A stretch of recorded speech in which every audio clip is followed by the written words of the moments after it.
My father had this, when he came to Port Elizabeth with my mother and my older brother, I'm the only person of our family of the Jankelowitz side who was born in Port Elizabeth.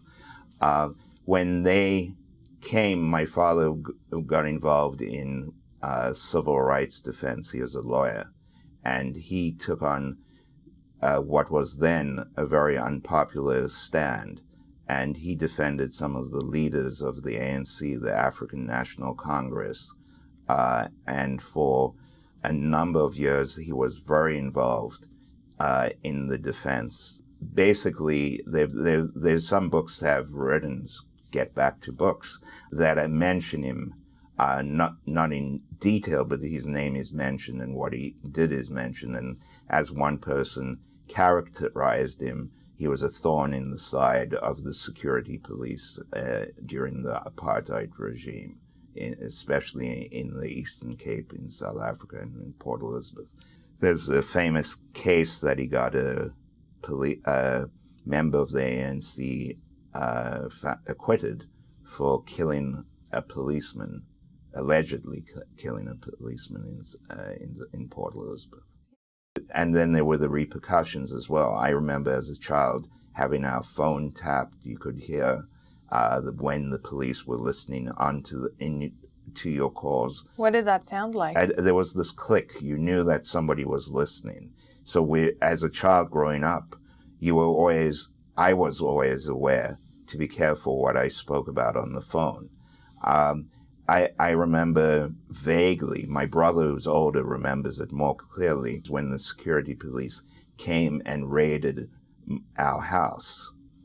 They came at 4 o'clock in the morning or 5 o'clock in the morning, wanted to break down my father's. They couldn't understand how a lawyer could be impartial and just defend someone. They thought that he was a communist, a member of the ANC, and they couldn't believe that he was just a progressive sympathizer. And so I remember it vaguely, but they came. My father, we stepped out. My father asked them to come back and said that he wouldn't touch anything.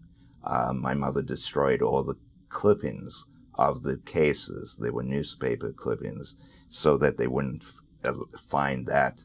And apparently they did come back after my brother and I were in school. He defended some major players, the father of the former president of South Africa, Govan Mbeki. His son Thabo Mbeki was the president. Govan Mbeki, my father defended on a number of occasions and had a close relationship with my father. I remember my mother had moved after my father had passed away, and when Govan Mbeki turned 90, I believe it is, my mother sent him a birthday card, and he called her. I remember my mother telling me that Govan Mbeki had called her to thank her for the good wishes and how way back he went with my father. And I've got a picture actually after Govan Mbeki was released from prison from Robben Island. He was sentenced together with Nelson Mandela. And I have a picture of Govan Mbeki with my father together. So, but he didn't speak about it in a glowing way. He thought it was his duty, it was the right, that every lawyer should be doing this, should be defending people.